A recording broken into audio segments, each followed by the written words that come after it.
Hey leaders, we're going to be in Micah chapter 4 verses 1 through 7 this week. So this is a passage about what God's going to do eventually to set things right, to sort of reverse the bad fortunes that Israel's been experiencing at his hand, and to really bring them into right relationship with him. So he starts off really by succeeding where the Israelite leaders had failed.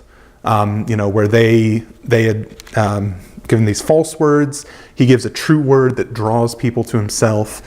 Where their rule had been ineffective and had been unrighteous, his rule is going to be righteous and going to bring peace. He really succeeds where the Israelite leaders have failed, and he mercifully saves his enemies. It talks about the nations, the nations who've set themselves against him, set themselves against his people, and even the people that he's afflicted, so his own people who've gone astray. So these enemies of God, it talks about him bringing them in.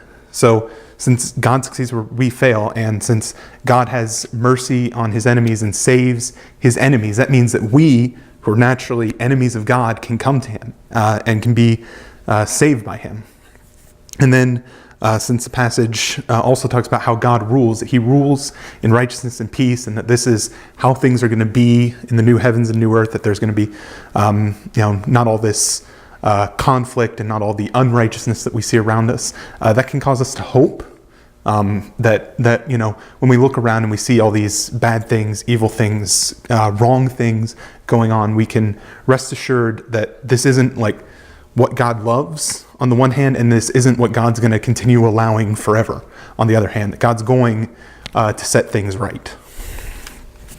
So that's those are the points. As far as true, false questions, we have all Christians should have the come and see attitude towards missions that Israel had. Israel was kind of a beacon in the Old Testament times, that other nations were supposed to look to them. By contrast, as Christians, like as an overall church, we should be going out to the nations and spreading the gospel really with this going out attitude.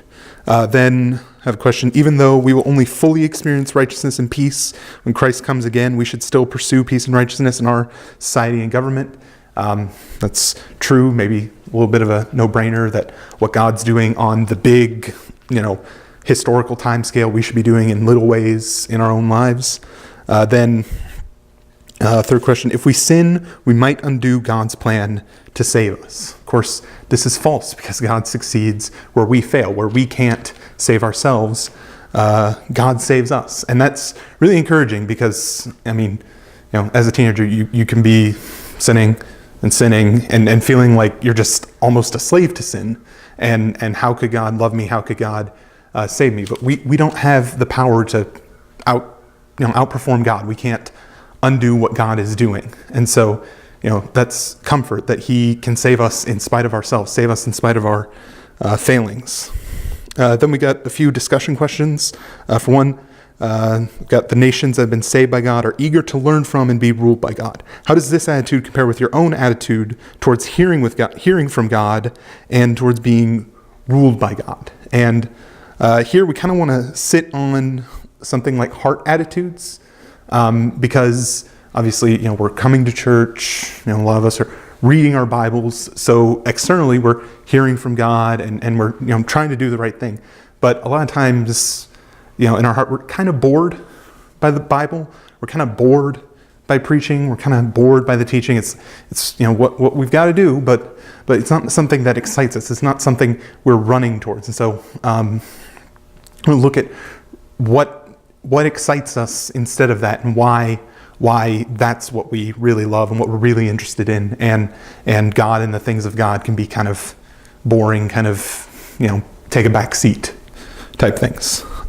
Next question, since God succeeds where we fail, are there any aspects of your life that you are attempting on your own strength but should be trusting God in? I'm sure this dynamic is familiar to you. It's definitely familiar to me. I imagine it's familiar to a lot of the youth, where there's this awareness that God is in control and that God has power to ultimately overcome the problems in our life, but we're still really living in our strength, living in our abilities.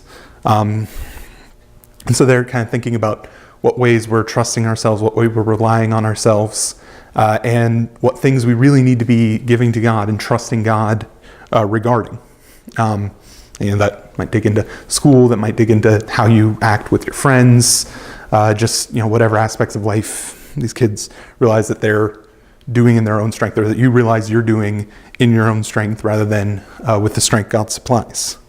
Third question, final question. Micah emphasizes God's just rule, peace, and obedience to God when he talks about the end here. Do these things excite you? If not, why not? How could you become more excited about the things that God promises to his people? And this is the thing. You get the old cliche about heaven being boring. We're just sitting on clouds, plucking away at harps or singing or whatever. And that doesn't sound, very interesting, very exciting. In the biblical picture of heaven, it's not, of course, the plucking at harps forever, but it is worshiping God is like the major element of it. And elements here like peace, righteousness, obedience to God. These are things that the Bible assumes are going to be exciting us. But that maybe, if we're honest with ourselves, we're fine with the idea of righteousness dwelling. We're fine with the idea of there being perfect peace. We're fine with the idea of obeying God. But they don't really excite us. They don't really get us hoping in God and trusting in God and excited for the end. So why is that? What does excite us? What really does get us going and get us wanting it, hoping for it, waiting for it? And why are those things appealing to us, whereas what God says is good and says is best for us isn't necessarily appealing to us? So think about these things. Use these discussion sheets best you can to have good, fruitful gospel discussions with the kids. And glad to be serving with y'all. Hope this has been helpful to you. Thanks.